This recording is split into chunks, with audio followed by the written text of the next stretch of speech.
सम्पूर्ण पत्रकार मित्रहरू गुड आफ्टरनुन। आजको विषय मूलतः भूराजनीति तथा अन्तर्राष्ट्रिय सम्बन्धमा यही हप्ताभित्रमा आएको परिवर्तनमाथि हामी परिचर्चा गर्नेछौँ। कहाँबाट सुरु गर्छौँ भने हामी अहिले यो इरान र अमेरिका बीचको सम्झौताबाट त्यो सम्झौताको memorandum of understanding between the US and Iran भनेर एउटा मेमोरेन्डम अफ अन्डरस्ट्यान्डिङ माथि हस्ताक्षर भएको छ। पूर्ण सम्झौता हुनको लागि 60 दिनको समय तोकिएको छ र त्यो मेमोरेन्डम अफ अन्डरस्ट्यान्डिङको कपी मसँग यहाँ छ। म यहाँ साथीहरूसँग अहिले सेयर गर्छु। अनि यो मेमोरेन्डम अफ अन्डरस्ट्यान्डिङ जुन अहिले डोनाल्ड ट्रम्प र इरानका राष्ट्रपति बीच पाकिस्तानको मध्यस्थतामा सम्झौता भएको छ, सहमति एउटा हस्ताक्षर भएको छ। यो माथि अहिले विश्वभरि ठुलो बहस चर्चा परिचर्चा भइरहेको छ। CNN, BBC, NBC, Fox news जस्ता जर्मन टेलिभिजन च्यानल सारा यो विश्वभरिका टेलिभिजन च्यानलहरूमा थिङ्क ट्याङ्क इन्स्टिट्युसन्सहरूको यो डिबेटको र एनालिसिसको अहिले चाहिँ यो केन्द्र भएको छ। भर्खरै नेपालमा पनि एउटा बोधि संवाद भयो क्यारे, आजै टुङ्गियो होला। अन्तर्राष्ट्रिय सम्बन्धमा त्यो memorandum of understanding between the US and Iran भएको कुरा त्यहाँ पनि अनौपचारिक रूपमा छलफल भयो होला। अब यो बडो महत्त्वपूर्ण विकास अहिले भइरहेछ। सबैभन्दा सरप्राइजिङ यो MOU जुन साइन भयो इरान र अमेरिकाको बिचमा, यसमा चाहिँ इजरायल अर्को एउटा जुन महत्त्वपूर्ण पार्टी हो ऊ चाहिँ उसको उपस्थिति यहाँ छैन। उसको सहमति पनि नभएको कुरा इजरायलका प्राइम मिनिस्टर बेन्जामिन नेतन्याहुले प्रष्ट रूपमा भनिसकेका छ। अहिले यो मेमोरेन्डम अफ अन्डरस्ट्यान्डिङको अहिलेको परिस्थिति त्यो छ। त्यो मेमोरेन्डम अफ अन्डरस्ट्यान्डिङ पुग्दासम्मको स्थिति के छ भने जुन 2025 गत सालको जुन महिनाको 2025 मा इरानले एकतर्फी बम्बार्डमेन्ट युद्ध गर्यो। के अरे इजरायलले एकतर्फी युद्ध गर्यो र त्यो युद्ध लगभग 12 दिन इरानमाथि बम्बार्डमेन्ट भयो। रिस्पोन्समा इरानले पनि ब्यालिस्टिक मिसाइलको वर्षा नै बसायो। हामीले देखेको प्रत्यक्ष रूपमा वर्षा पुरै असिना झारेको जसरी ब्यालिस्टिक मिसाइल झारे। इरानको सुरक्षा डोम भनेर उसको जुन एउटा एन्टी मिसाइल प्रविधि सहितको उसको सुरक्षा डोम त्यसलाई पार गरेर चाहिँ इरानको केही सहरहरूमा के अरे इजरायलको केही सहरहरूमा इरानको ब्यालिस्टिक मिसाइल चाहिँ झरे र क्षति बरामद सफल भयो। त्यो प्रारम्भिक रिहर्सल पछि अमेरिका त्यो बेलासम्म डोनाल्ड ट्रम्प चाहिँ प्रेसिडेन्ट अफ पिस, शान्तिको राष्ट्रपति भनेर आफूले दाबी दिइरहेको थियो। I am the president of peace, म शान्तिको राष्ट्रपति हो। यदि मेरो राष्ट्रपति कार्यकाल रहेकै हुँदो होता युक्रेन र रसिया बीचको अथवा युक्रेन वार हुने थिएन। र उनले चुनावको बेलामा आफूलाई क्याम्पेन गरिरहेको थियो कि म निर्वाचित भएको 24 घण्टाभित्रमा म युक्रेन वार अन्त्य गर्छु भनेर उसको एउटा एजेन्डा थियो, त्यो चुनावी भोट माग्नेको एजेन्डा। तर यता इजरायलले चाहिँ इरानमाथि बमबार्ड गरेर, बम वर्षा गरेर एउटा इनिसियल ट्रायल, प्रारम्भिक युद्धको ट्रायल गरे। त्यो इरानको, इजरायलको त्यो ट्रायल चाहिँ प्रतिकार विहीन भएन, त्यसको प्रतिकार पनि इरानको तर्फबाट भयो, सक्सेसफुल प्रतिकार भयो। जति मिसाइल हानियो त्यो सबै मिसाइल इरानको भूमिमा खसेन।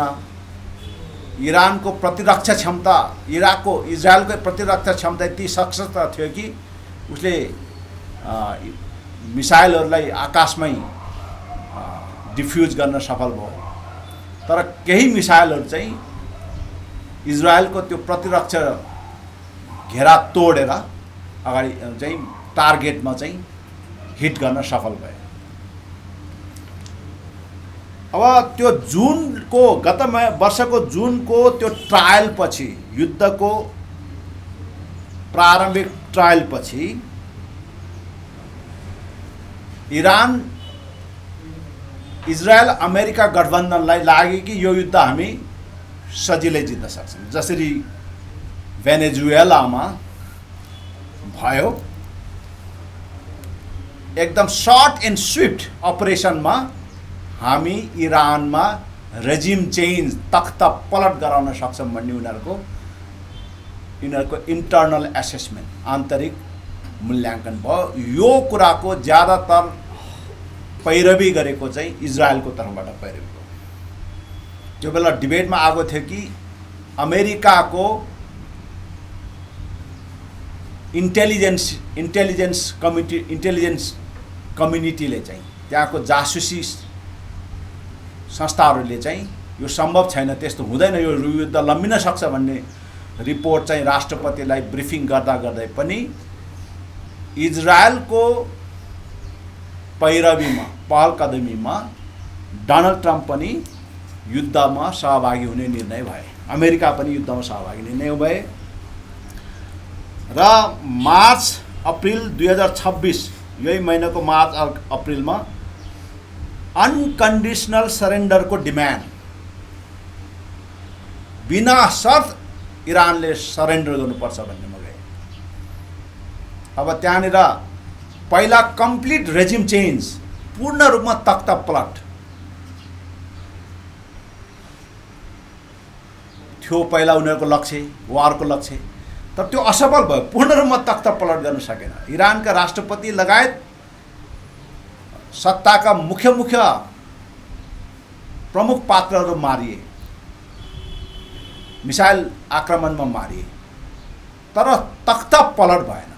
त्योभन्दा अगाडि इरानमा गत साल नै युद्ध सुरु गर्नुभन्दा अगाडि इरानमा जनताको तर्फबाट विद्रोह गराएर सत्ता पलट गराउने, यहाँ भाद्र 23-24 यहाँ जसरी गर्यो सजिलै यहाँ सफल भयो, नेपालमा वा बङ्गलादेशमा वा श्रीलङ्कामा, त्यही मोडलमा इरानमा पनि गराउने कोसिस भएको थियो। त्यो असफल भएपछि युद्धको पहिलो ट्रायल गर्यो लास्ट जुन 2025 मा। त्यसपश्चात सबै खालको एसेसमेन्ट पछि, मूल्याङ्कन पछि एकदम स्विफ्टली, एकदम तुरुन्तै चाहिँ अब त्यहाँ चाहिँ तख्ता पलटमा जान सक्छ, गराउन सक्छ भनेर मिलिट्री अपरेसन गरे। तर त्यो सफल भएन, तख्ता पलट भएन, सत्ता परिवर्तन भएन।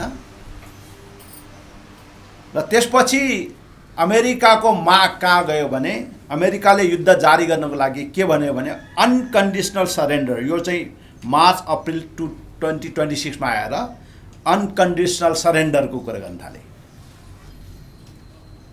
त्यसमा 15 point plan presented to Iran March 25, 2026 मा इरानलाई, बीचमा जुन युद्ध केही समयको लागि युद्ध विराम भएको थियो त्यो बेला 15 पोइन्ट प्लान चाहिँ अमेरिकाले युएस प्रपोजल दियो। त्यसमा चाहिँ अनकन्डिसनल सरेन्डर भन्ने थियो।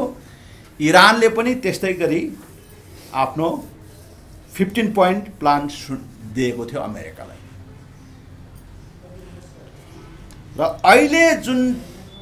अहिले मेमोरेन्डम अफ अन्डरस्ट्यान्डिङ जुन बन्यो त्यसमा अहिले रमाइलो के भएको छ भने अमेरिकाले त्यो बेला दिएको 15 पोइन्ट प्लान जुन थियो जहाँ अनकन्डिसनल सरेन्डरको कुरा थियो त्यो अमेरिकाको त्यो माग पनि यो अहिलेको एमओयूमा मेमोरेन्डम अफ अन्डरस्ट्यान्डिङमा त्यो माग पनि सम्बोधन भएन।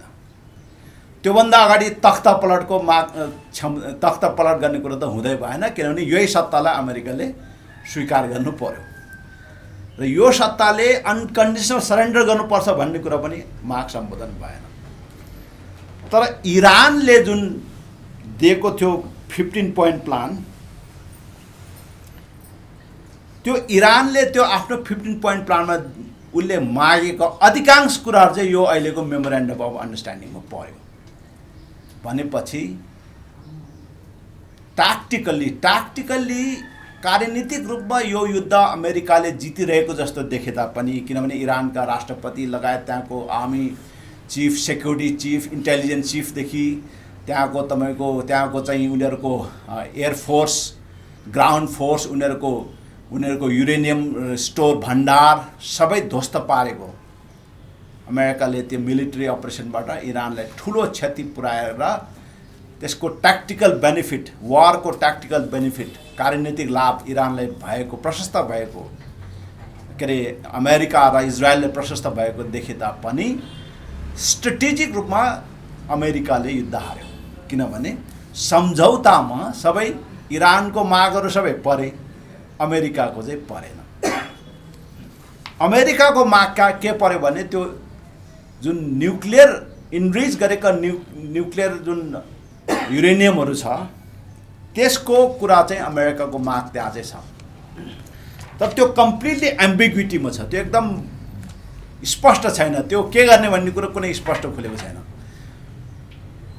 त्यो युरेनियम इरानले इनरिच गरेको युरेनियमको बारेमा के गर्ने भन्ने कुरामा त योभन्दा अगाडि बराक ओबामाको पालामा भएको सम्झौतामा बरु धेरै क्ल्यारिटी थियो। यो पल्ट त एम्बिग्युटी सहित संशय के हो भन्ने संशय सहितको चाहिँ त्यहाँ सम्झौतामा यो मेमोरेन्डम अफ अन्डरस्ट्यान्डिङमा कुरा परेको छ।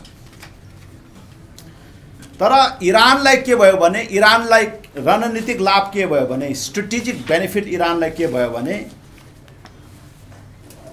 एउटा लेबनानको सवालमा हेजबुल्लाले जुन अपरेसन गरिराखेको छ त्यो अपरेसन हेजबुल्ला विरुद्ध इजरायलले गरिरहेको आक्रमण पनि रोकिनुपर्ने, यो चाहिँ बडो इरानको लागि ठुलो उपलब्धि हो जुन कुरा अहिले इजरायलले चाहिँ स्वीकार गरेको छैन। र लेबनानको पनि संप्रभु सत्ता स्वीकार गर्नुपर्ने, यो चाहिँ हामीले यो इरान हेजबुल्लाको गठबन्धनको रणनीतिक जित भनेर भन्न सकिन्छ। अब इरानमाथि अर्को इरानले के भने इरानमाथि लगाइराखेको 40 वर्षदेखि लगाइराखेको आर्थिक नाकाबन्दी अब हट्यो। स्ट्रेट अफ हर्मुजमाथि इरानकै कन्ट्रोल रहने भयो, नियन्त्रण रहने भयो। त्यसको कमर्सियल प्यासेज जुन पहिला स्वतन्त्र रूपमा मुभ हुन्थ्यो अब इरानको मोनिटर इरानले त्यसलाई मोनिटर गर्ने भए। र इरानको रिकन्स्ट्रक्सन एन्ड इकोनोमिक डेभलपमेन्ट आर्थिक विकासको लागि $300 बिलियन को चाहिँ तपाईको लगानी ग्यारेन्टी, लगानी प्रतिबद्धता आयो। इरानले बेच्ने तेल बाहेक मात्रै तेल बेचेर गर्ने आम्दानी र त्यो स्ट्रेट अफ हर्मुजमा उसले चाहिँ त्यो ट्याक्स उठाउने भन्ने छ त्यसको आम्दानी बाहेक पनि $300 बिलियन को इन्भेस्टमेन्ट इरानले पाउने। अनि इरानको जति पनि सम्पत्ति, इरानको सम्पत्ति संसारभरि फ्रिज गरेर राखेको थियो विभिन्न बैंक लगायत वित्तीय संस्थाहरूमा, त्यो सबै अब फुकुवा भयो।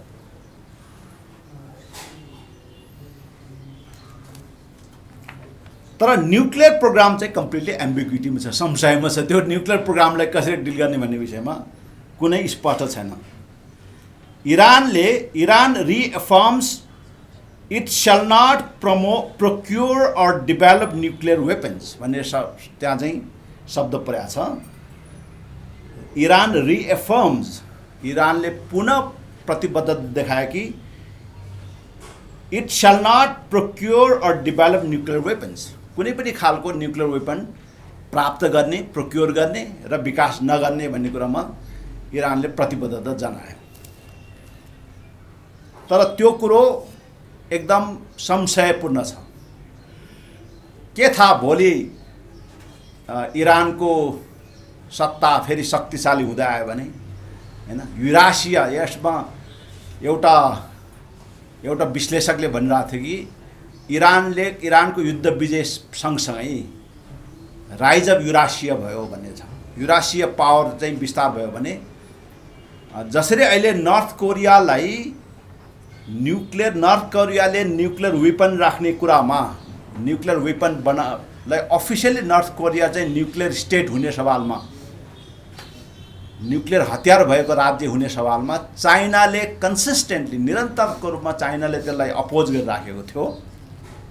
यद्यपि नर्थ कोरियाले आफ्नै किसिमले गोप्य तरिकाले वा खुल्ला पनि चाइनाको असहमति बिना पनि उसले आफ्नो न्युक्लियर वेपन विकास त गरिराखेको थिए। तर चाइनाको अफिसियल कुरा चाहिँ यसमा विरोध थियो चाइनाको। तर यो पल्ट सी जिनपिङको नर्थ कोरिया भ्रमणपछि त्यो विरोध चाहिँ अब अफिसियली रहेन भन्ने कुरा आयो। अब न्युक्लियर स्टेट भयो नर्थ कोरिया। त्यसरी नै अहिले यो इरानको केसमा डोनाल्ड ट्रम्प आफैले के भन्यो भने I thank China and Putin, president Xi and president Putin to maintain their neutrality भनेर भनेको छ। यो इजरायल, अमेरिका र इरान वारमा वा नेगोसिएसनको पिरियडमा पनि चाइना र रसिया चाहिँ न्युट्रल बस्यो र त्यसले ठुलो काम गर्यो भनेर उसले हिजो प्रेस कन्फरेन्समा भनेको छ।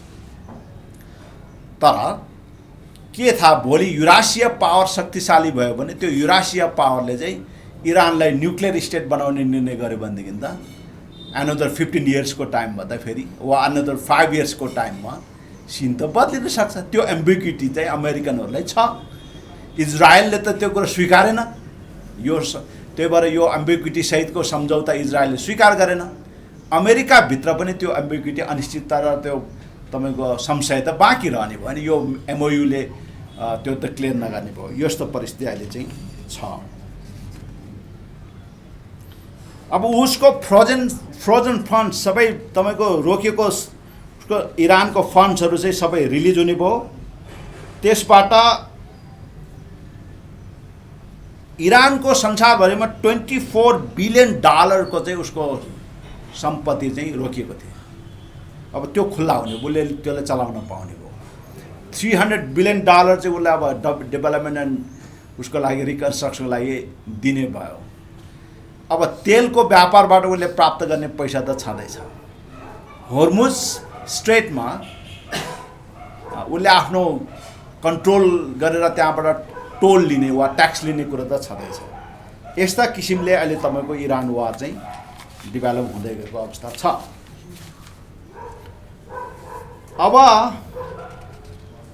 अब यो अहिलेसम्म यो एमओयू को कुनै लिगल बेस छैन, यो म्यान्डेटोरी बन्न सकेको छैन। त्यही भएर सम्झौताको पोइन्ट 14 मा UN सेक्युरिटी काउन्सिलले यसलाई इन्डोर्स गर्ने भनेको छ र यो UN सेक्युरिटी काउन्सिलले इन्डोर्स गर्ने भन्ने कुराले झन् इरानलाई धेरै लिगली ज्युरिस्प्रुडेन्सको हिसाबले उसलाई शक्तिशाली र धेरै लाभदायक बनाउनेछ।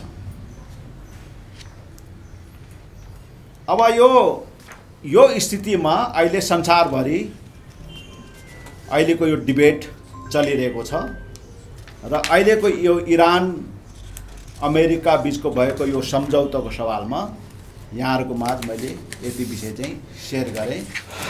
यसको डकुमेन्ट यहाँ छ, यहाँहरूले यो आवश्यक पऱ्यो भने नेसनल प्रेस क्लबसँग समन्वय गरेर यहाँले प्राप्त गर्न सक्नुहुन्छ। अर्को नेक्स्ट महत्त्वपूर्ण विषय हो, धेरै महत्त्वपूर्ण विषय, G7 को बैठकमा केही ड्रामाटिक, केही तपाईको नाटकीय कुराहरू भए। एउटा कुरा, G7 का नेताहरू अलरेडी बैठक रूपमा बसिसकेको बेलामा डोनाल्ड ट्रम्प केही लगभग 1 घण्टा जति ढिला आए र सबैले डोनाल्ड ट्रम्पतिर फर्केर हेर्दाखेरि ट्रम्पले एउटा शब्द बोले, आई एम द बस, हैन? So therefore I can come late, you guys will have to wait me because I am the boss, हैन? तिमीहरूले मलाई कुर्नुपर्छ किनकि म त बस हुँ। सबैले त्यसलाई जोकको रूपमा हाँसे, हैन? रमाइलोै माने। डोनाल्ड ट्रम्पले no you not our boss कसैले भनेन, ओके फाइन, हैन? त्यसपछि त्यहाँनिर चाहिँ एउटा इन्ट्रेस्टिङ कुरा के भयो भने यो G7 मा चलिरहँदाखेरि, G7 को बैठक पश्चात पत्रकारहरूसँगको विभिन्न खालको अन्तर्क्रिया चलिरहँदाखेरि डोनाल्ड ट्रम्पले एउटा शब्द बोले, हाम्रो बालन शाहले बेला बेलामा बोल्ने जस्तो, it's not G7 now it's only G1 भन्ने एउटा शब्द भन्यो। अब यो G7 होइन, जम्मा जम्मी G1 हो। डोनाल्ड ट्रम्पले ये भनिरहँदाखेरि what is he talking about, this is very important thing, हैन? उसले भन्न खोजेको कुरा के हो? हामी सबैलाई थाहा छ उसले G7 लाई डिनाई गर्छ, G7 को अस्तित्वलाई अस्वीकार गर्छ, त्यो कुरा थाहा छ। तर उसले G7 को सट्टा G2 को प्रस्ताव गरेको थियो। Now he is talking only about G1। He is saying that there's only one great, that's America. Nothing, no one else is great, हैन? Let's make America great again भन्ने त उसको नारा छ, हैन? डोनाल्ड ट्रम्पको।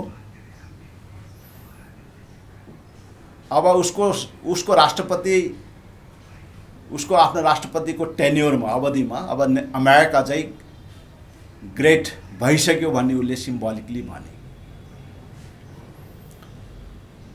अब त्यसपछि एउटा रमाइलो के भयो भने तपाईको, अब यो अमेरिकाको डिपार्टमेन्ट अफ वारले एउटा नोटिस जारी गर्यो।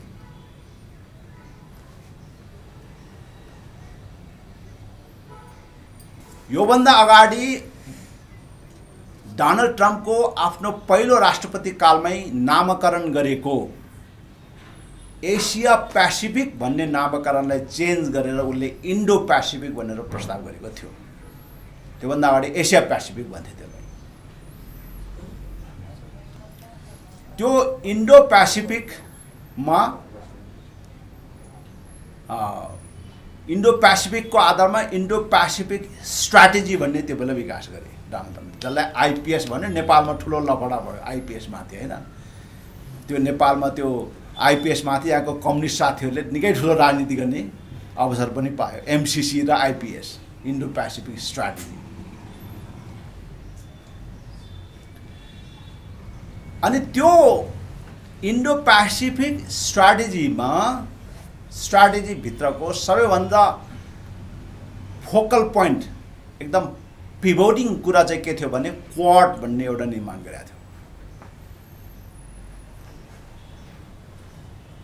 क्वाडमा चाहिँ America, south Korea, Japan, Australia र इन्डिया गरेर 5 वटा देशहरूको एउटा संगठन निर्माण गर्यो क्वाड।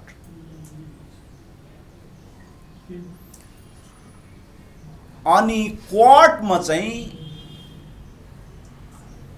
योभन्दा अगाडि गत महिना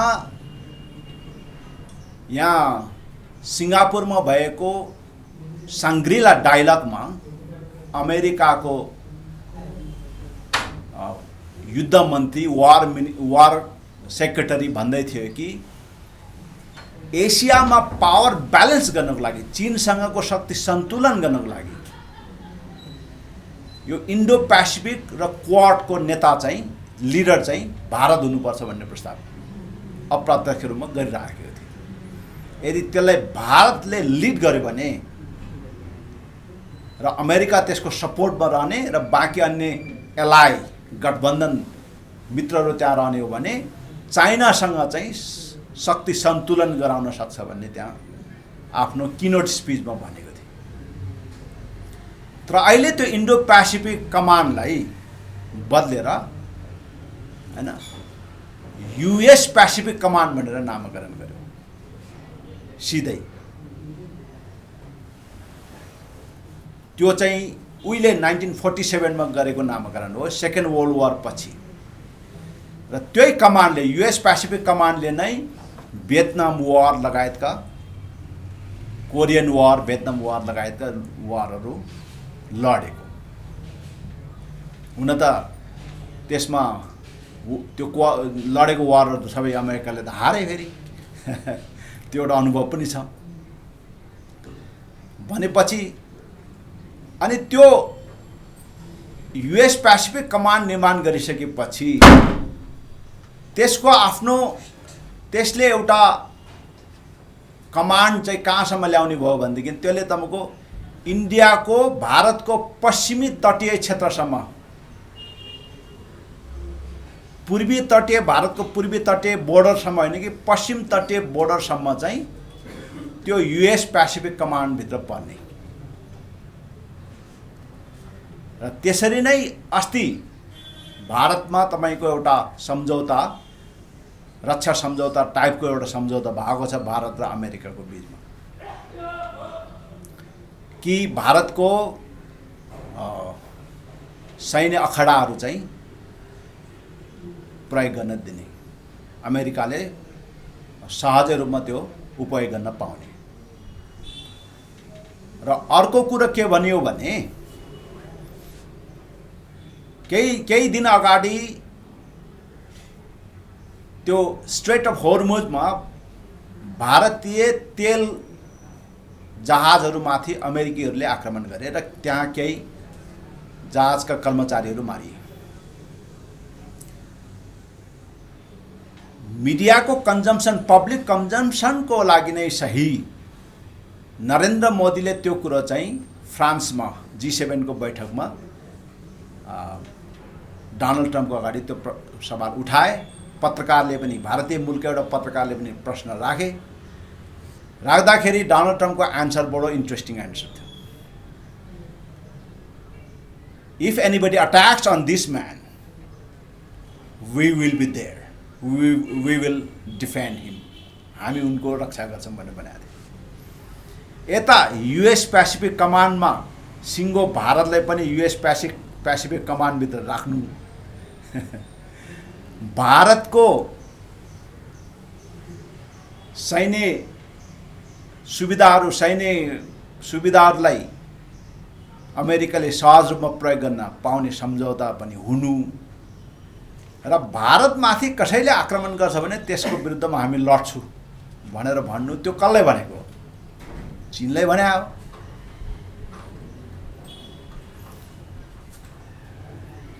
यो सबै सिनेरियोबाट डोनाल्ड ट्रम्पले के भनिरहेछ भने अब चीन अर्को ठुलो शक्ति देश होइन, शक्ति राष्ट्र होइन। रुल अफ गेम, संसारमा रुल अफ गेम लेख्नको लागि चीन र अमेरिकाको बिचमा प्रतिस्पर्धा चलिरहेको कुरा हामी सबैलाई थाहा भएको कुरा। अब यहाँनिर प्रश्न आउँछ दक्षिण एसियाका देशहरूको सवाल र दक्षिण एसियाका क्षेत्रीय शक्ति भारतमाथि प्रश्न उठ्छ। अहिले काठमाडौँमा जुन बोधी संवाद चलिरहेको छ त्यसमा पनि यो विषय हिजो विशेष महत्त्वको साथ उठेको कुरा हो कि अब दक्षिण एसियामा चिनिया प्रभाव चाहिँ एकदम अगाडि बढिसक्यो चिनिया प्रभाव अब बजारको सवालले मात्रै होइन, सांस्कृतिक रूपमा, राजनीतिक रूपमा पनि चिनिया सेक्युरिटीको हिसाबले, सुरक्षाको सवालले हिसाबले पनि चिनिया प्रभाव बढ्यो र चीनले आफ्नै किसिमले यहाँ न्यारेसन बिल्डिङ, सोसल मिडियादेखि एनजिओजहरू प्रयोग गरेर आफ्नै किसिमले चाहिँ भाष्य निर्माण गर्ने काम दक्षिण एसियामा गरिरहेको छ भन्ने कुरा हिजोको बोधि संवादमा पनि बहसको विषय बनेको देखियो।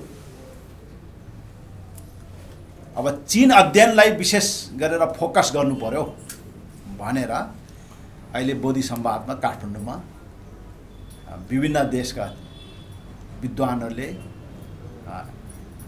बहस गरिरहेको देखियो।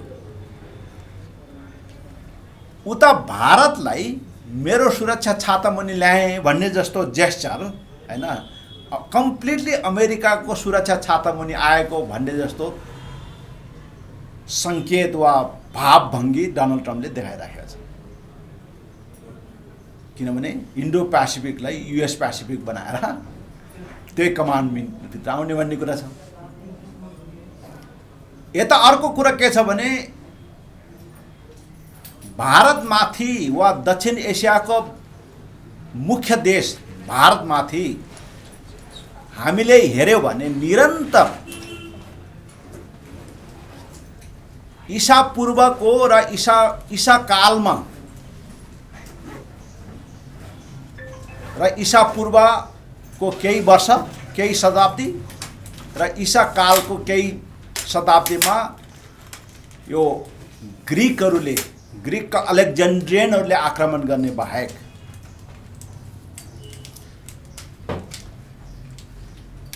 क्रिस्चियनिटीको विकासपछि जब ग्रिकको पावर चाहिँ ग्रिक अर्थोडक्स चर्चमाथि वा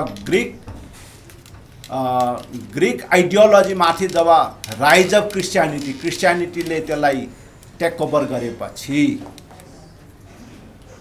क्रिस्चियन पावर कन्सोलिडेट नहुन्जेलसम्म शक्तिशाली रूपमा द चर्च अफ इङ्ल्यान्डको रूपमा वा विभिन्न वा क्याथोलिक चर्चको लिडरसिपमा वा प्रोटेस्टेन्ट चर्च अफ इङ्ल्यान्डको रूपमा विकास, क्रिस्चियन साम्राज्यवाद विकास नहुन्जेलसम्म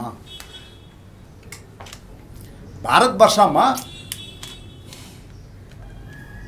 ईसा सम्बत 500तिरबाट मोहम्मदन्सहरू वा इस्लामले आक्रमण गर्न सुरु गरे र त्यो इस्लामको आक्रमण ईसा सम्बत 11औं शताब्दीतिरबाट सफलता उन्मुख पूर्ण रूपमा भारतमाथि नियन्त्रण गर्ने अवस्थामा पुगेको र त्यो बेला भारतवर्षबाट बौद्ध धर्म जस्तो संसारको एउटा समृद्ध बौद्धिक दार्शनिक ज्ञान प्रणाली सहितको एउटा धार्मिक परम्परालाई पुरै उन्मूलन गरेको, पुरै निमिट्यान्न पारेर केही पनि शेष बाँकी नराखेको। नालन्दा, विक्रमशिला, तक्षशिला जस्ता विश्वविद्यालयहरू पुरै ध्वस्त गरेको 11औं शताब्दीसम्म आइपुग्दाखेरि। त्यसपछि भारतमाथि इस्लामको शासन, मोहम्मदन्सहरू वा तपाईँको मुस्लिमको शासन र तर त्यो पछि अङ्ग्रेजहरूको उदय पश्चात चर्च अफ इङ्ल्यान्ड र अर्को चाहिँ यो ईस्ट इन्डिया कम्पनीको नाममा विश्व स्तरको एउटा निगम, कम्पनी, व्यापारिक निगम र त्यो निगमलाई सपोर्ट गरेको चर्च अफ इङ्ल्यान्ड र रोयल आर्मी, इङ्ल्यान्डको शाही सेना, त्यसको पावरले भारतलाई पुरा कब्जा गरे। भारतमाथि साम्राज्यवादको पुरा कब्जा भयो। यो हेर्दाखेरि दक्षिण एसियाको क्षेत्रीय महाशक्ति जुन छ भारत माथि इस्लाम र क्रिस्चियन साम्राज्यवादको दबदबा करिब 1000 वर्ष रह्यो। 1000 वर्षभन्दा बढी समय रह्यो। उनीहरूको शासन मुनि भारत रहन सब बाध्य भए। यद्यपि अहिले भारतमा डिबेट छ, इस्लामको काललाई, इस्लाम एरालाई चाहिँ वैदेशिक शासन वा साम्राज्यवादी शासन भन्ने कि नभन्ने भन्ने डिबेट छ त्यहाँ। किनभने इस्लाम चाहिँ भारतीयकरण भइसके। फारसीहरूको पनि कथा छ त्यहाँ, इरानियन फारसीहरूको पनि कथा छ। तल त दक्षिण भारतमा तपाईँको यो पोर्चुगिजहरूको पनि कथा छ, गोवामा, गोवाको छेउछाउ। अब यिनीहरू चाहिँ एक पुरै रूपमा भारतीयकरण भइसके भन्ने एउटा तर्क छ। तर अहिलेको भारतले त्यसलाई, त्यो इस्लामको काललाई पनि साम्राज्यवादी अतिक्रमणको रूपमा व्याख्या गर्नुपर्छ भन्ने छ। बेला खालि चर्च अफ इङ्ल्यान्ड वा British India company, east India कम्पनीको शासनलाई मात्रै इम्पेरियल साम्राज्यवादी शासन भन्ने होइन भनेर साम्राज्यवादी शासनको अवधिलाई 1000 वर्ष लगभग लम्ब्याउने अहिलेको वर्तमान भारतले काम गरिरहेको छ। अब यो दुईटा विश्व महाशक्ति, दुईटा रिलिजियस एक्सिसको आधारमा धार्मिक दर्शनको केन्द्रीयताको आधारमा बनेको साम्राज्यवाद, दुईटा साम्राज्यवादी शक्ति, एउटा मुस्लिम अर्को क्रिस्चियन साम्राज्यवादी शक्ति। यो शक्तिहरू र यहुदीहरू पछि 20औं शताब्दीमा इजरायल भन्ने देश पत्ता लगाएपछि, स्थापित भएपछि निर्माण भएको यहुदी शक्ति, म्हणजे तीनटा शक्ति भयो, यहुदी, क्रिस्चियन र मुस्लिम। यो तीनटा शक्तिको एउटै स्रोत हो, धार्मिक स्रोत। त्यसलाई एब्राहम भन्छन्। उनीहरूको पिता चाहिँ एब्राहम भन्छन्। र त्यो एब्राहमको तीनटा सन्तान जो शक्तिशाली भए, राजनीतिक रूपमा पनि विश्व शक्ति भए हैन, त्यो विश्व शक्ति भएका एब्राहमका तीनटा सन्तान विश्वभरि लडाइँ लड्न थाले, सङ्घर्ष गर्न थाले, युद्ध गर्न थाले।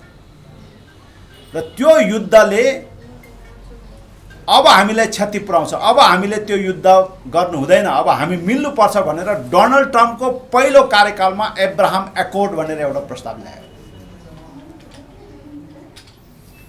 त्यो एब्राहम एक्कोर्डमा अन्तर्गत यो तीनटा मुख्य शक्ति, विश्व शक्ति, साम्राज्यवादी शक्ति, यहुदीको शक्ति, इस्लामको शक्ति र क्रिस्चियनको शक्तिको एउटै पिताबाट आएको हुनाले हामी चाहिँ अब सन्धि गर्नुपर्छ, हामी मिल्नुपर्छ भन्ने एउटा अवधारणा सहित एब्राहम एक्कोर्ड ल्याए।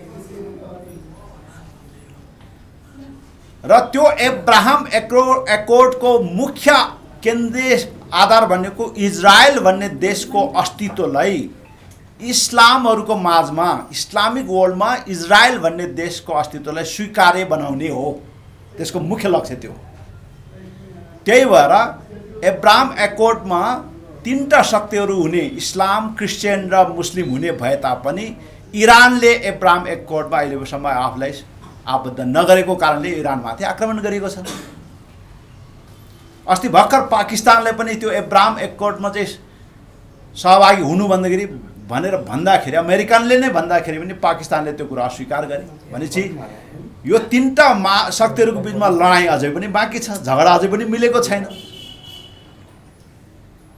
अब यो तीनटा शक्ति मध्ये दुईटा इस्लाम र क्रिस्चियनले भारतमाथि 1000 वर्षभन्दा बढी साम्राज्य चलाए र उनीहरूको त्यहाँका भारतवर्षका बौद्ध, हिन्दू, जैन लगायतका आदिम सनातन संस्कृति, धर्म, सभ्यतामाथि चाहिँ आक्रमण गर्यो। 1000 वर्षसम्म त्यसको सारा विश्वविद्यालय, अध्ययन सिस्टमहरू ध्वंस गरे, पुस्तकहरू सबै जलाए। त्यत्रो चाहिँ विध्वंस गरेको यो तीनटा मध्येको दुईटा इस्लाम र क्रिस्चियन र यो तीनटैले मिलाउन बनाएको एब्राहम एक्कोर्ड, डोनाल्ड ट्रम्पले आफू पहिलो कार्यकालमा राष्ट्रपति हुँदाखेरि प्रस्ताव गरेको एब्राहम एक्कोर्ड र त्यो एब्राहम एक्कोर्डको केन्द्रीय रूपमा एब्राहम एक्कोर्डले स्वीकारेको मिडल इस्टको लागि सब पिभोटिङ फोर्स, केन्द्रीय शक्ति मिडल इस्टको लागि इजरायल बनाएको र त्यो इजरायलसँग भारतको अति राम्रो सम्बन्ध।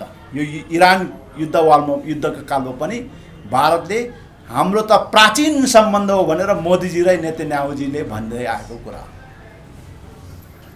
र अहिले भारतमाथि अमेरिकी इभान्जेलिक चर्चवालाहरूको इभान्जेलिक चर्च अमेरिकी इभान्जेलिजमले अमेरिकी साम्राज्यवाद चाहिँ अहिले इभान्जेलिजमको रूपमा आयो। त्यसको दबावमा भारतमा धेरै ठुलो राजनीतिक उथलपुथल गराउन खोजेको, डेमोक्रेसीको नाममा, ह्युमन राइट्सको नाममा आदि इत्यादि, ककरोच पार्टी निर्माण गर्नेदेखि लिएर सबै काम भइराख्दाखेरि अब भारत चाहिँ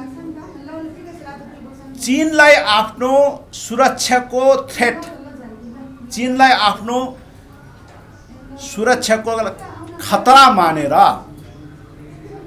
त्यहाँ सन्तुलन बनाइराख्नको लागि यो एब्राहम एक्कोर्ड भित्रको इजरायल र क्रिस्चियनहरू, इभान्जेलिक र यहुदीहरूसँग गठबन्धन गरि नै राख्ने, त्यो साम्राज्यवादीसँग शक्तिसँग गठबन्धन गरि नै राख्ने र डोनाल्ड ट्रम्पले अब कम्प्लिटली भारत हाम्रो सुरक्षा छातामुनि आयो भन्ने जस्तो भाव भङ्गीमा भनिराख्दाखेरि अब भारतको लागि ठुलो प्रश्न उठ्छ के यो प्रस्ताव भारतले स्वीकार गरेको हो कि भारतले स्ट्रेटेजिक अटोनोमी, रणनीतिक स्वायत्तता हामी हासिल गर्नुपर्छ भनेर जुन जयशङ्करले विश्वभरि जुन एउटा भाषण निर्माण गरिरहेछ, डिबेट गर्दै गइरहेछ, के भारतले आफ्नो स्ट्रेटेजिक अटोनोमी, रणनीतिक स्वायत्तता, चीनद्वारा हुन सक्ने खतरा, सुरक्षा खतरामा शक्ति सन्तुलन गर्नलाई अहिलेको युएस पेसिफिक कमान्डको अगाडि भारतले आत्मसमर्पण गरेको हो? यो प्रश्न जटिल छ, किन यही प्रश्नसँग नेपालको भू राजनीति जोडेको छ साथी। भाद्र 23-24 को बबन्डार यहीसँग जोडेको छ। नेपाल कम्युनिस्ट पार्टी बन्छ कि बन्दैन? विद्यादेवी भण्डारीको अध्यक्षतामा ओलीजी संरक्षक रहेर हाम्रो चाहिँ प्रचण्डजी चाहिँ संसदीय दलको नेता वा पार्लियामेन्ट्री पार्टीको लिडर हुने अवस्था बन्छ कि बन्दैन भन्ने कुरो योसँग जोडेको छ। नेपालको भू राजनीति यहाँसँग जोडेको छ। र यो नेपाल प्रेस क्लबले, नेसनल प्रेस क्लबले जसरी एउटा सशक्त एउटा विचारधारा, यो देशको हितको लागि एउटा विचारहरू प्रवाह गर्ने प्लेटफर्मको रूपमा नेसनल प्रेस क्लब आइरहेको छ। यो जुन योगदान नेसनल प्रेस क्लबले गरिरहेको छ र नेसनल प्रेस क्लबका मेम्बर यहाँ सबै पत्रकारहरूले जुन गरिरहेछ, त्यो कुरा परिणाममा पुग्छ कि पुग्दैन भन्ने कुरो नि योसँग जोडेको छ।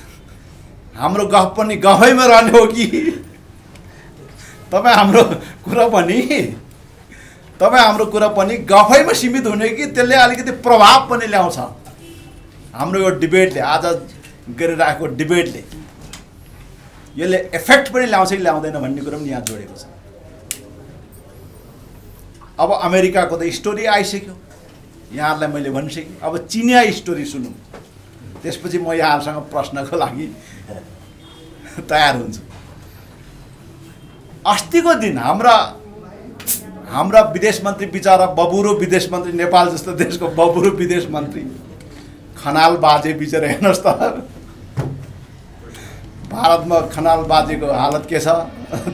बेजिङमा नेपाल कहाँ हराउँछ यो शक्ति सङ्घर्षमा, हैन? अब हाम्रो विदेश मन्त्री चीनमा रहेकै बेला वा त्यसपछि चीनले एउटा डकुमेन्ट ल्यायो, त्यो मेरो हातमा छ, लामो छ यो।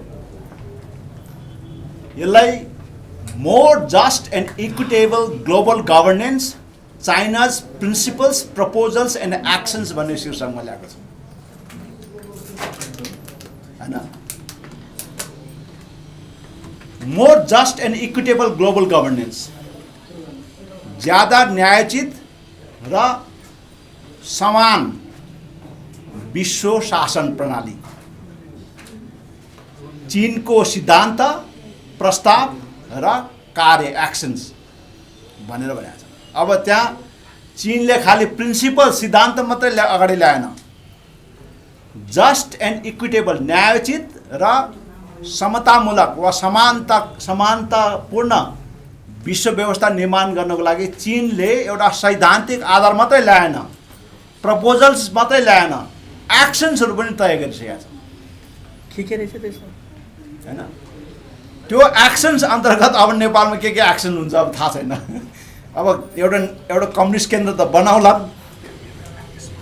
हैन, अब पूर्व राजा ज्ञानेन्द्रसँग पनि सम्बन्ध विस्तार गर्लान् हैन। नेपाल प्रेस क्लबमा पनि कुनै दिन चिनिया राजदूत आएर बोल्लान् नेसनल प्रेस क्लबमा पनि चिनिया युथ काउन्सिल त बनाउने नै भयो रे। चाइना एड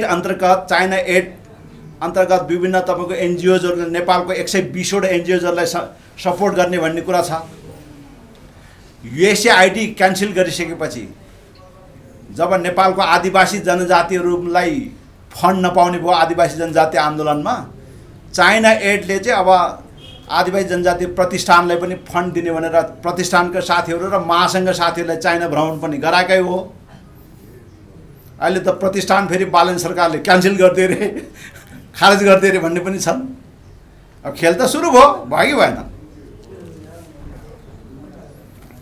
नेपालमा खोइ बोधी संवाद चाहिँ गर्ने, बोधी चाहिँ छैन, खालि संवाद गरेर डलर 5 स्टारमा भात मात्रै खाने बौद्धिकता बहस पनि छ। यहाँ धन्न यहाँ नेसनल प्रेस क्लबले हामी जस्तो म जस्तो एउटा पहिचानविहीन एउटा अध्ययन गर्ने मान्छेलाई यसो अवसर दिएर यसो बोल्ने ठाउँ पाएर मात्रै हो।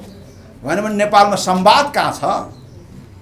यहाँ आफ्नो आफ्नो बजेट पछाउने, आफ्नो आफ्नो कार्यक्रम पचाएर कार्यक्रम सम्पन्न गरेर बजेट पुरा गर्नुपर्ने धन्दा छ सबलाई। संवादको नाममा होस् कि विश्वविद्यालयको अनुसन्धानको नाममा होस् कि। अब यसलाई चाइनाले के बनाएको छ भने त व्हाइट पेपर बनाएको छ। विश्वमा अमेरिकी केन्द्रित व्यवस्था, अमेरिका अब अघि मैले भने डोनाल्ड ट्रम्पको आफ्नो दाबी छ अब म G1 भइसकेँ भन्ने दाबी छ, हो कि होइन? म एक्लै मात्रै हो संसारका ग्रेट भनेको भन्ने अमेरिकाको दाबीको बीच चाइनाले के भन्यो भने अमेरिका र पश्चिमी केन्द्रित विश्व व्यवस्था ग्लोबल गभर्नेन्स कम्प्लिटली फेल खाइसक्यो, असफल भयो। अब म यहाँ चाहिँ प्रस्ताव लिएर आएँ, प्रिन्सिपल्स प्रपोजल्स एक्सन्सको, China's principles proposals and actions लिएर आए भनेर चाइनाको यहाँ श्वेत पत्र नै जारी गर्यो। विश्वव्यापी व्यवस्था कसरी 21औं शताब्दीको लागि उन्नत बनाउने भनेर श्वेत पत्र नै जारी गरेर चाइना आए। अनि हाम्रो विदेश मन्त्रीलाई के भने, परराष्ट्र मन्त्रीलाई होइन भाद्र 23-24 को घटना त अमेरिकाले गराएको भन्ने हल्ला छ सुनेको हामीले पनि, के हो यसो तपाईँकै मुखबाट सुन्न पाए त अलिकति स्पष्ट हुन्थ्यो कि भनेर भन्यो रे भनेर भन्ने सुनेको थियो। के भन्यो होला? के भने अब चाइनालाई थाहा नै पो नभएको हो कि हाम्रै परराष्ट्र मन्त्रीले भन्नुपर्ने भनेपछि त डिप्लोमेसीमा, कूटनीतिमा त त्यसरी कुरा राख्नु भनेको त एकदम सिरियसली लिएको कुरा हो कि। सिरियसली नलिएको भएदेखि यस्तो कुरा चाहिँ तपाईँको दोहोरो संवादमा ल्याउँदैन कि। दोहोरो संवादमा ल्यायो भने चाहिँ त्यो गम्भीरताका साथ लिएको छ भन्ने कुरो बुझ्नुपर्छ। अब यो चाइनाले ल्याएको श्वेत पत्रको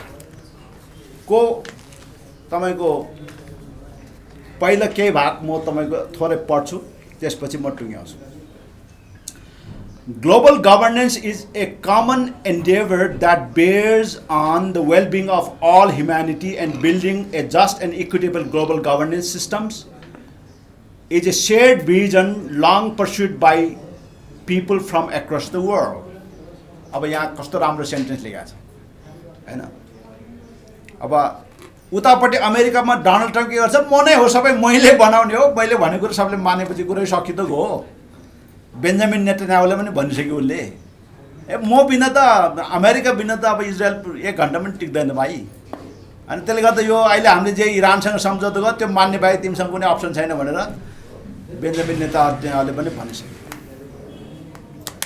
तर चाइनाले चाहिँ के भन्छ, यो सबै विश्वको जनता मिलेर बनाउने कुरा हो भनेर उसले इन्क्लुसिभ आइडिया ल्यायो। इन्क्लुसिभ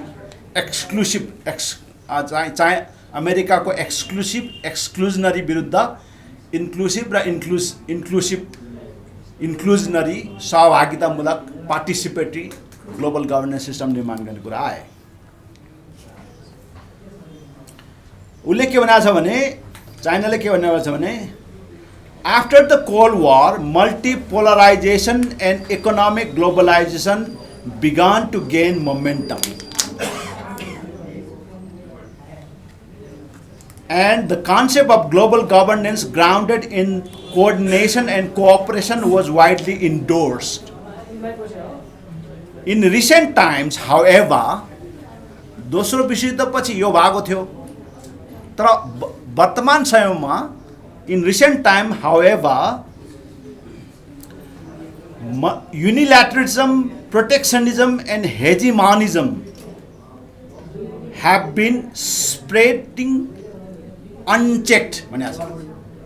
यो बडो अमेरिका माथि कसरी आरोप लगाएको छ। अमेरिका अहिलेको समयमा चाहिँ के भयो भनेदेखि युनिल्याटरलिजम, एकतर्फी निर्णय गर्ने, प्रोटेक्सनिजम, आफ्नो मात्रै रक्षा गर्ने, आफ्नो बिजनेस आफ्नो स्वार्थको मात्रै रक्षा गर्ने, अर्काको केही हेर्दै नहेर्ने, र हेजिमोनिजम, दबदबा, अरूमाथि पूर्ण रूपमा मिलिट्री र इकोनोमिक रूपमा दबदबा कायम गर्ने, यो कुरा चाहिँ स्प्रेडिङ अनचेक्ड, यसलाई कसैले पनि चेक गर्न नसक्ने तरिकाले यो चाहिँ संसारभरि फैलाएर आएको छ अमेरिकाले।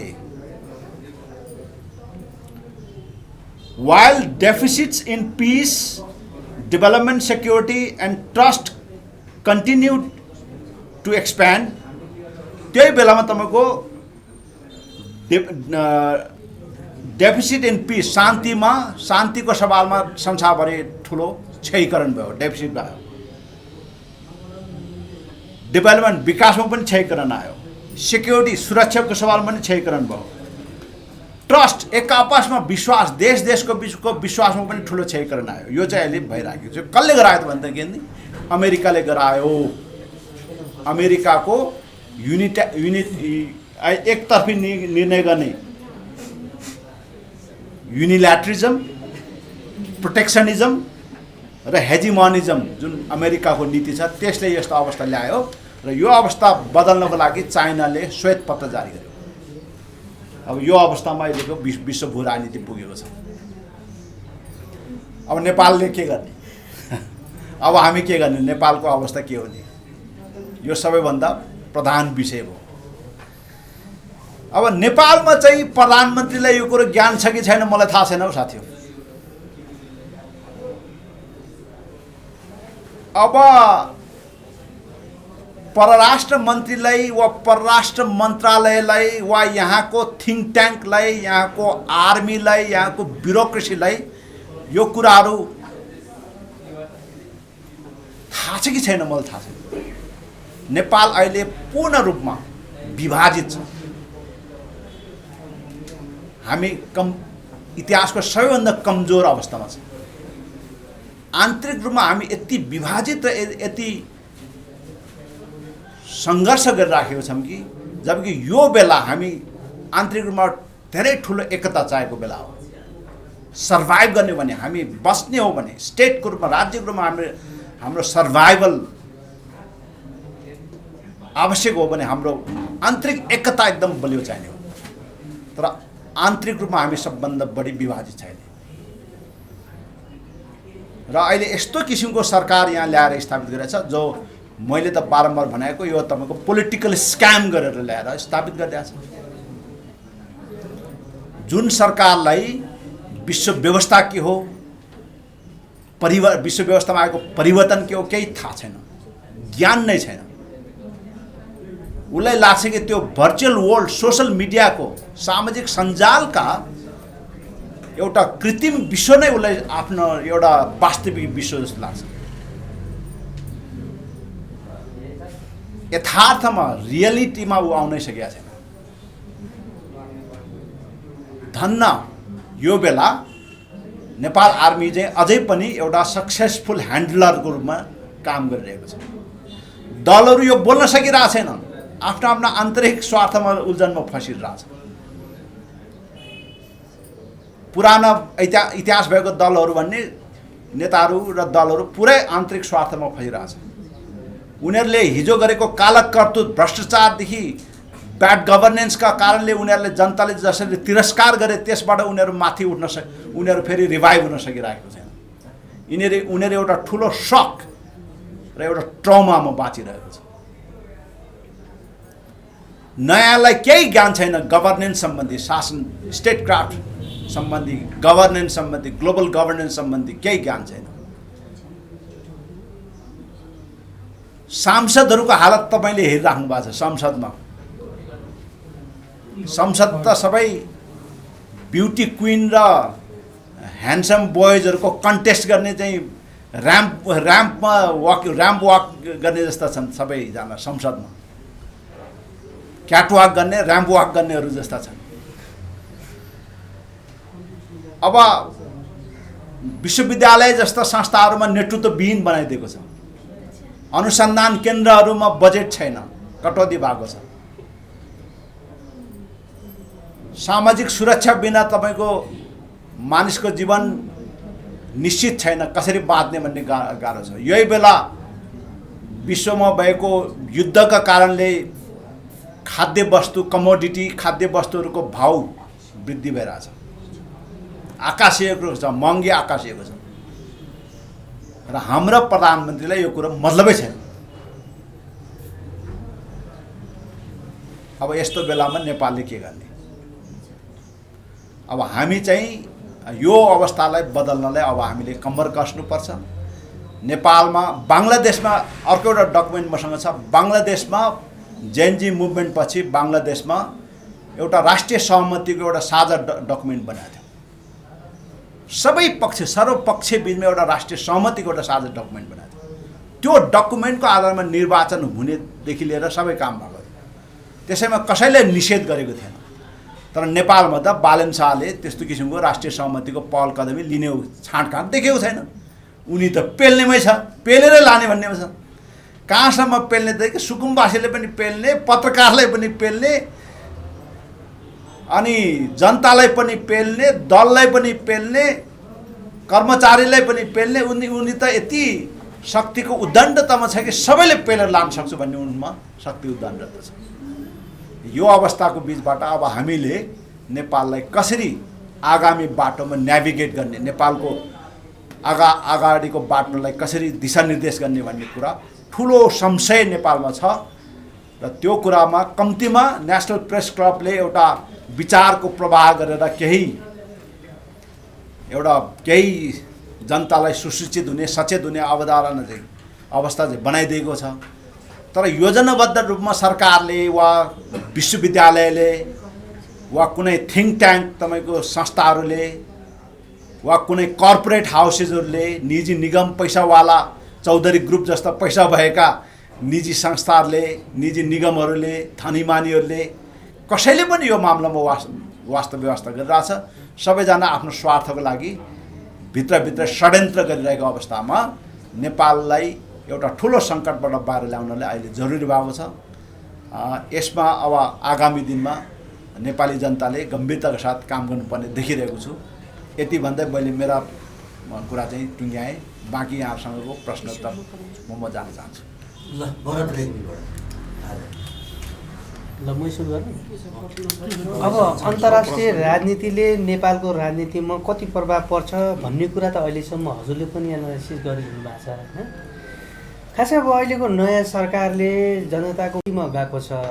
अब अन्तर्राष्ट्रिय राजनीतिले नेपालमा पारेका प्रभावहरूले जनताले साँच्चीकै त्यो बुझेर अगाडि सरकारलाई साथ समर्थन गर्लान् कि अथवा अझै केही हस्तक्षेपहरू, अझै केही चुनौतीहरू अझै आइपर्ला, यो चाहिँ यो धारणा सुन्न इच्छा छ हामीलाई। अब मैले यहाँसँगको बारम्बारको संवादमा भन्दै आएको कुरो के हो भने यो स्क्यामबाट आएको सरकार भएको हुनाले यो सरकारलाई जतिसक्दो छिटो डिस्पोज गर्यो उति नेपालको हितमा छ भन्ने भन्दै आएको छ। तपाईँ जस्तो व्यक्तिले त्यस्तो राख्ने अब रूपपक्षमा त 2/3 बहुमत सहितको छ है हैन। जनतालाई डिजिटल प्लेटफर्म र भर्चुअल वर्ल्डमा सोसल मिडियाको भर्चुअल वर्ल्डमा नेपाललाई विश्वको शक्तिशाली बनाइसके। प्रधानमन्त्री पनि शक्तिशाली, कसैलाई नटेर्ने, आँखा जुदाएर हेर्ने, अनि नेपाली जनतालाई भर्चुअल वर्ल्डमा र डिजिटल वर्ल्डमा त के बनाइसके। तर रियालिटीमा नेपालमा जुन किसिमको शक्तिको सङ्घर्ष चलिरहेछ, नेपाल देश जुन किसिमले विभाजित भएको छ, यो सरकारले त्यो एउटा राष्ट्रिय सहमति निर्माण गर्न, राष्ट्रिय एकता निर्माण गर्नलाई सरकारको तर्फबाट पहल कदमी गर्नुपर्ने क्रममा उल्टो सरकार झन् त्यो तपाईँको आगोमा घिउ हाल्ने काम गरिरहेछ र जनतामा जसरी निराशाको परिस्थिति वास्तविक लाइफमा चाहिँ, रियल लाइफमा चाहिँ जसरी किसिमको एउटा निराशा र एउटा चुनौती खडा गरिदिएको छ, त्यो अवस्थाबाट र नेपालको यो अब यो महाशक्तिहरूको बिचको शक्तिको टक्राउ अहिले यो चाहिँ तपाईँको ग्रेट पावर कम्पिटिसनको लेभलमा छ, महाशक्तिको प्रतिस्पर्धाको लेभलमा छ। त्यो प्रतिस्पर्धा चाहिँ ग्रेट पावर वारमा बदल्यो भने के हुन्छ? वारमा त बदलिसकेको छैन, कम्पिटिसनमा छ अहिले। त्यो कम्पिटिसनको कालमा चाहिँ प्रक्सीहरूलाई प्रयोग गरिरहेको छ। प्रक्सी वार चाहिँ भइराखेको छ युक्रेन र इरानमा, तर डाइरेक्टली ग्रेट पावर्सहरू दुईटा महाशक्तिहरू आम्ने सामने युद्धमा अहिले आइसकेको छैन। यो थिसिडिस ट्र्याप भन्छ नि, दुईटा महाशक्तिहरू आम्ने सामने आउने बाध्यात्मक स्थिति निर्माण भयो भने नेपाल देशको अस्तित्वमा कत्रो ठुलो सङ्कट आउँछ। यो कुरा कहीँ पनि यो बालेन्द्र सरकारको दिमागमा अब पार्टीको महाधिवेशन हुँदैछ, कहीँ पनि बोल्दैन। कसैले अलिअलि बोल्यो भने तिनीहरूलाई गाली गरेर यो यिनीहरू चाहिँ हाम्रो विरुद्धको मानिस हो भनेर हामीले देशको पक्षमा बोलिरहेछन्।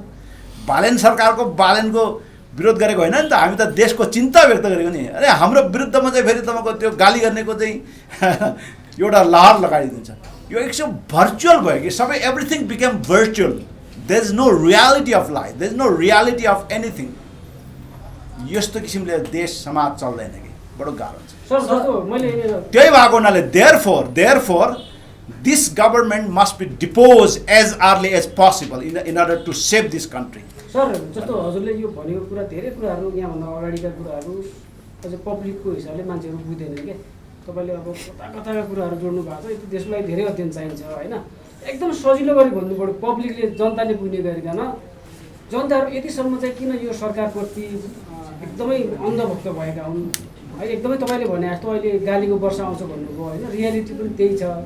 जे भने पनि यो सरकारले त्यो गर्नै सक्दैन, गलत गर्नै सक्दैन, एकदम राम्रो मात्र गर्छ भन्ने मनस्थिति जो छ नि, एकदम बुझ्ने गरी क्या। तपाईँको यो अरू यो त अब यो बुझ्दैन नि जनता। तपाईँले भनेको भाषा त धेरै सजिलो गरी बुझ्दाखेरि कसरी भन्ने होला, कसरी बुझाउनुहुन्छ तपाईँले?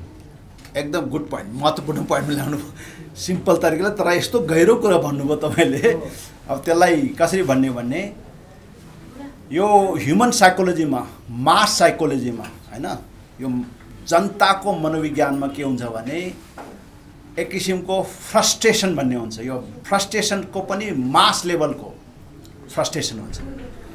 व्यक्तिगत लेभलको फ्रस्ट्रेसन मास लेभलको फ्रस्ट्रेसनमा बदलिन्छ कि। र नेपालमा एक तहमा मास लेभलको फ्रस्ट्रेसन आयो, योभन्दा अगाडि आयो। त्यो फ्रस्ट्रेसनको सुरुवात कहाँबाट भयो भनेदेखि भूकम्पबाट सुरु भयो। भूकम्पमा हामी राज्यविहीनताको अनुभव गरे पहिलोचोटि। सरकार छैन, आफै बाँध्नुपर्ने यताउता होइन। तपाईँको भत्केको घर, माटोले पुरेको ठाउँबाट धान चामल निकालेर चाहिँ सफा गरेर खानुपर्ने पहिलो 1-2 दिन, पछि चाहिँ सारा विदेशी दाताहरूको हात थापेर खानुपर्ने। मान्छेको आफ्नो स्वाभिमानमा कति चोट पुग्यो त्यो बेला। आफ्नो सरकार छैन, आफ्नो राज्य छैन, आफ्नो भनेर भनेको बनाएको सबै ध्वस्त भए। त्यो बेला मान्छेमा गहिरो चोटमा नेपाली जनताको एउटा ठुलो जनसङ्ख्यामा गहिरो तपाईँको त्यो अभिभावकविहीनता अनुभूति गर्यो। त्यो गहिरो मनोविज्ञानको लेभलमा गरेको हुनाले त्यो कुरो मान्छेले चाहिँ कहाँ आक्रोश पोख्थ्यो भने यो सोसल मिडियामा आक्रोश पोख्थ्यो, आन्दोलनहरूमा, जुलुसहरूमा आक्रोश पोख्थ्यो। त्यही बिचमा के भयो, फेरि कोभिड आयो। कोभिडले त्यो सङ्कटलाई झन् गहिराइमा लगिदिए। अनि त्यसपछि के भयो भनेदेखि तपाईँको भूराजनीतिक रूपमा केपी ओली र शेरबहादुरजीहरूले भूकम्पको मौका छोपेर भू राजनीतिक रूपमा एउटा क्षेत्रीय शक्तिलाई बेवास्ता गरेर भू राजनीतिक रूपमा एउटा अराजकता प्रदर्शन गरेर संविधान जारी गरिदियो। भारतलाई चुनौती खडा गरेर भारतमाथि चुनौतीको भाषा बोलेर संविधान जारी गरिदियो। भू राजनीतिक रूपमा भूकम्पको परिस्थितिलाई पुँजीकृत गरेर कोभिडको अवस्थालाई कोभिडले ल्याएको सक भन्छ नि, सक डक्ट्रिन भन्छ नि, कोभिडले ल्याएको जनतामा ल्याएको सकलाई प्रयोग गरेर उनीहरूले कम्युनिस्टहरूको सत्ता केन्द्रीकरण गर्ने योजनामा गए र त्यसमा चिनियाहरूको सहयोगमा देशलाई कम्युनिस्टकरण गर्ने योजनामा गए र त्यसका विरुद्धमा फेरि तपाईँको गैर कम्युनिस्टहरूले अन्तर्राष्ट्रिय शक्तिदेखि चीन प्रतिक्रिया गर्दाखेरि भाद्र 23-24 गतेमा घटना घट्यो, जेन्जी विद्रोह भयो। अनि यो फ्रस्ट्रेसन, मान्छेको जुन फ्रस्ट्रेसन छ त्यो फ्रस्ट्रेसनलाई जेन्जीको नाममा राष्ट्रिय स्वतन्त्र पार्टी र जेन्जीको नाममा त्यो फ्रस्ट्रेसनलाई पोख्ने ठाउँ चाहिँ कहाँ बनाइदियो भनेदेखि तपाईँको भर्चुअल वर्ल्डमा सबै सामाजिक सञ्जालमा लगेर केन्द्रित गरिदियो र सामाजिक सञ्जालमा एउटा यस्तो चमत्कारिक पात्र खडा गरिदियो बालेन्द्र शाह भन्ने, जो हामीले बिआर चोपडाले बनाएको महाभारतमा जुन कृष्ण भन्ने पात्र छ नि, त्यस्तै किसिमको महाभारतको सिनेमामा जसरी बिआर चोपडाले एउटा कथामा कृष्ण भन्ने पात्र खडा गरे, यहाँ पनि सामाजिक सञ्जालमा त्यो एउटा पात्र खडा गरे बालेन्द्र शाह र उनीमा एउटा दैविक र चमत्कारिक शक्ति छ भन्ने टाइपले तपाईँको प्रस्तुत गरिदिए र त्यसले एउटा ठुलो इल्युजन, एक किसिमको ठुलो भ्रम खडा गरेर शासन गरिरहेछ। यो गरिराखेको चाहिँ बालेन्द्र शाहले होइन, यो महाशक्तिले हो। जहाँ यो दुईटा महाशक्तिको बिचमा शक्तिको टक्राउ चलिरहेछ नि, त्यसमा अर्को महाशक्तिले, त्यही भएर त्यो भ्रम त संसारभरि गर्न खोजिरहेछ। अमेरिकाले त त्यो त संसारभरि गर्न खोजिरहेछ र त्यसको विरुद्धमा अघि मैले यहाँहरूलाई पढेर सुनाएँ, संसार यसरी चल्दैन भनेर फेरि अर्को महाशक्तिले श्वेत पत्र नै जारी गरिरहेछ हैन। अनि यो कुरा नेपालमा चाहिँ अब कसरी नेपाली जनतालाई कसरी बुझाउने, अब यहाँ तपाईँ र मलाई त सङ्कटै छ नि त हौ, अब कसरी बुझाउने नेपाली जनतालाई, गाह्रो छ। म एउटा लास्ट जस्तो छ चाइनाले संसारै खाइसक्यो होइन। एट द सेम टाइम हामी त एकदम नजिकको नेबर भएर पनि होइन, उसँगको डिप्लोमेटिक रिलेसनको स्ट्यान्डर्ड जुन ठाउँमा लानु पर्थ्यो नि, उसँगको डिप्लोमेटिक रिलेसन चाहिँ स्ट्यान्डर्डमा लिएर उसँग बसम रिलेसनसिप गर्ने हो भने त अरू बाँकी जुन रिलेसनसिप र डिप्लोमेसी छ नि अटोमेटिक तिनीहरू त परास्त हुने देखिन्छ। भनेपछि यति नजिकको नेबरिङ कन्ट्रीले पनि किन त्यो स्ट्यान्डर्डमा लिएर जान सकेन र उसले भन्नुपर्ने हो हाम्रो अर्थमन्त्रीलाई कि नजिक र टाढाको कुरा, त्यो त सरलाई थाहा छ। मैले त्यो चाहिँ किन ग्याप त्यो क्रिएट भइरहेको छ त्यो भनेपछि अनि तपाईँले मैले यसमा जोड दिन्छु ल, होइन छोटो यो गरौँ न तपाईँ एउटा सेम टु सेम भयो भने जोड्दा भइहाल्यो। सेम टु सेम त होइन, फरक छ भन्नु न सर। त्यसमा चाहिँ महत्त्वपूर्ण पोइन्ट हो, अहिले जुन किसिमले अहिले नेपालको फरेन पोलिसी, किनभने अहिले भू राजनीतिक टक्राउ महाशक्तिहरूको बिचमा शक्ति सङ्घर्ष भइराखेको बेलामा त्यो बेला हाम्रो पनि फरेन पोलिसी सबभन्दा महत्त्वपूर्ण विषय हो नि त। हाम्रो आर्थिक नीति भन्दा पनि कूटनीति चाहिँ, आर्थिक कूटनीति फेरि अब त कूटनीति पनि जम्मी कूटनीति मात्रै रहेन, त्यो त तपाईँको आर्थिक कूटनीतिसँग जोडेको छ। किन हामीलाई त तेल चाहियो भने पनि अब कूटनीतिले मिलाउनु पर्ने भयो नि त, हाम्रो देशमा तेल छैन नि त होइन। हामीलाई त यहाँ त तपाईँको चामल चाहियो भने ऊ अहिले चिया चाहिँ निर्यात बन्द भयो नि, फ्याक्ट्री बन्द भयो नि, त्यो पनि कूटनीतिसँग जोडेको छ नि। हाम्रो त खालि आर्थिक अर्थतन्त्र पनि आर्थिक कूटनीतिसँग जोडेको हुनाले कूटनीतिमा सबैभन्दा बढी मेहनत गर्नुपर्छ कि अहिले। तर नेपालमा कूटनीतिलाई सबैभन्दा बढी अल्छी काम र एक किसिमको व्यवस्था गरेको क्षेत्र हो यो पहिलादेखि नै। र त्यो व्यवस्थाको कारणले गर्दा हामीलाई के भयो भने हामीलाई संसारमा यो शक्तिहरू कसरी बदलिन्छ, शक्तिहरूले कसरी काम गर्छ हामीले अध्ययनै गरेन कि। हामीलाई हाम्रो हिजो राजा महाराजाले पनि के भन्थ्यो भने श्री पशुपतिनाथले हामी नेपालीहरूलाई कल्याण गरौँ भनेपछि हामीले त्यतैतिर हेर्न थाल्यो होइन। अब आजको स्थितिमा बालेन्द्र शाहको सरकार बनिसकेपछि जसरी रक्षा मन्त्रालय प्रधानमन्त्री आफैले राखेको छ, त्यसरी नै परराष्ट्र र अन्तर्राष्ट्रिय सम्बन्ध र भूराजनीति र कूटनीतिमा प्रधानमन्त्री आफैले लिड गर्नु पर्थ्यो यो सङ्कटको बेला।